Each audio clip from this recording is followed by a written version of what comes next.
Hello বন্ধুরা, তো কেমন আছো তোমরা সবাই? আশা করছি খুব ভালো আছো আর আমিও খুব ভালো আছি। আজকে আমি তোমাদের সাথে শেয়ার করব যে আমি দোকানে সারাদিন কি করি। এই যে দোকানে গেলাম, যাওয়ার পরে দেখি যে রনক মুছছে দোকানটা। তো এই দেখো, এটা হচ্ছে দোকানের মালিক। তো এখানে নানান ধরনের ফোন, তারপরে অ্যাক্সেসরিজ সব কিছুই থাকে। আর ওই সাইডটা জামার কাউন্টার। তো এই যে দাদা জামা দেখাচ্ছে আর রনক চা দিচ্ছিল, চা নিয়ে চলে এসছে। তো আমি একটু তখন চাটা খেয়ে নিচ্ছিলাম। এই দেখতেই পাচ্ছ আমি চা খাচ্ছি আর রনক ভিডিও করছিল, তাই জন্য আমি হেসে ফেলেছি। আর এই যে প্রজাপতিটা দেখতে পাচ্ছ উঠছে, ওটা দেখে আমি রনককে বলছিলাম যে দেখ তোর বিয়ে দেবো, ওই তোর বিয়ের জন্যই উঠছে ওটা, যে তোর তাড়াতাড়ি বিয়ে হয়ে যাবে, তাই জন্যে প্রজাপতিটা উঠছে। আর ও লজ্জা পাচ্ছিল, দেখছো কেমন মুখ লোকাচ্ছে, বলছে না দেখিও না দেখিও না, লজ্জা লাগছে, হচ্ছে বারবার মুখ লোকাচ্ছে। আর এই দুটোকে দেখছো কত কিউট, আমার তো খুব কিউট লাগে এই দুটো কিন্তু স্পিকার, বাট আমার খুব ভালো লাগে। আর এই যে আমি একটু এখানে ভিডিও করছিলাম, মানে রিলস করছিলাম, আর ওটাই ভিডিও করে নিয়েছে। তো এটা হচ্ছে আমার একটা ভাই, মানে ও দোকানেই কাজ করে, বাট আমাদের দুজনের সম্পর্ক ভাই বোনের মতো। তারপর একটু আমি টিফিন করে নিলাম বার্গার দিয়ে।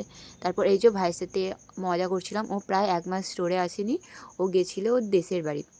আর হচ্ছে হিন্দুস্তানি। তো এখানে ও বলছে যে মানে কারোর যদি বিহারে দেওয়ার থাকে আমার দেশে তো চলে এসো, ওখানে অর্কেস্ট্রা হবে, খুব মজা করব। তারপর দেখাচ্ছে এই যে আমি আবার এখানে দোকানে ঢুকে গেছি কাজেতে, জামা কাপড়ের যদি কারোর কিছু লাগে সব 150 সব 150, ওই জন্য আমরা হাসাহাসি করছিলাম। তারপরে ও ফোনেতে কিছু একটা দেখাচ্ছিল আমাকে, কেন আমাকে সব কিছু শেয়ার করে। তারপরে আমার ছুটির টাইম হয়ে গেছে, আমার মা চলে এসছে, আমি আর আমার মা বেরিয়ে পড়লাম। আর আমার বাপের বাড়ি তো সামনেই, তোমরা তো জানো। তো আমি আর আমার মা যাচ্ছি হেঁটে হেঁটে, যাচ্ছি হচ্ছে আমার ভাইপোর জন্য কটা সোয়েটার কিনতে। তো এই যে আমরা দোকানে চলে এসেছি, তো দেখছিলাম, তার মধ্যে থেকে যেগুলো যেগুলো নিয়েছি সেগুলোই দেখাচ্ছি তোমাদেরকে। এইটা নিয়েছিলাম, এটা আমার খুব পছন্দ হয়েছিল, তো এইটা নিয়েছিলাম।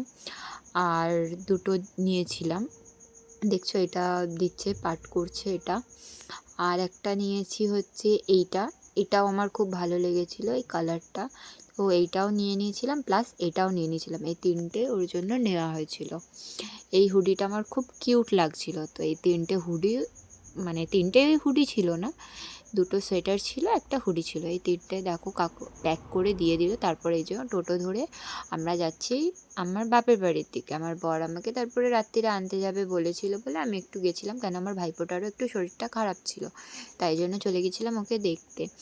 তো রাস্তায় যেতে যেতে পড়ে মানে আমার মায়ের মনে পড়ে গেছে যে রুটি কিনতে হবে। তো হাফ রাস্তায় গিয়ে আমরা আবার দাঁড়িয়ে পড়েছিলাম, দেখো দাঁড়িয়ে পড়বো এখানটাতে, এখানে দাঁড়িয়ে তারপর আমরা আবার ব্যাকে গেলাম। আমি রুটির দোকান, এই যে এইটা রুটির দোকান, রুটির দোকান থেকে রুটি নিচ্ছি, কাকিমা দিচ্ছে, দেখতে পাচ্ছ রুটি, রুটি নেওয়া হয়ে গেছে। তো এই দেখো আমরা রুটি নিয়ে বাড়ি চলে এসেছি, আর আমি ওকে বাবা বাবা করছিলাম বলে ও হাসতে হাসতে আমার দিকে চলে আসছে। ওর দিকে যে কি মিষ্টি না, ও কি সুন্দর হাসছে। তারপরে ও কিন্তু এগুলো পেয়ে খুব খুশি হয়েছে, কেমন হাসবে দেখো কি সুন্দর। তারপরে ওগুলো বের করার চেষ্টা করছিল, বাট পারছিল না। তারপরে আমি ওকে বের করে এইটা পরিয়ে দিয়েছিলাম আর ওর সাথে মজা করছিলাম, কারণ এটা ওর থেকে অনেক বড়, আর ও খোলার চেষ্টা করছে, খুলতেই পারছে না, দেখছো। এই যে তারপরে আনন্দ করতে করতে রাত হয়ে গেছিলো, আর আমার বর আর আমার বরের একটা বন্ধু দুজন মিলে আমাকে নিতে চলেছিলো। দেখো ও কাজ থেকে ফিরতে ফিরতে 1:13 বাজে, ও সুইগিতে কাজ করে, তো 1:13 বেজে গেছিলো। তো তারপরে পুরো ফাঁকা রাস্তা দিয়ে আমরা আবার বাড়ির দিকে রওনা দিলাম গাইস। টাটা।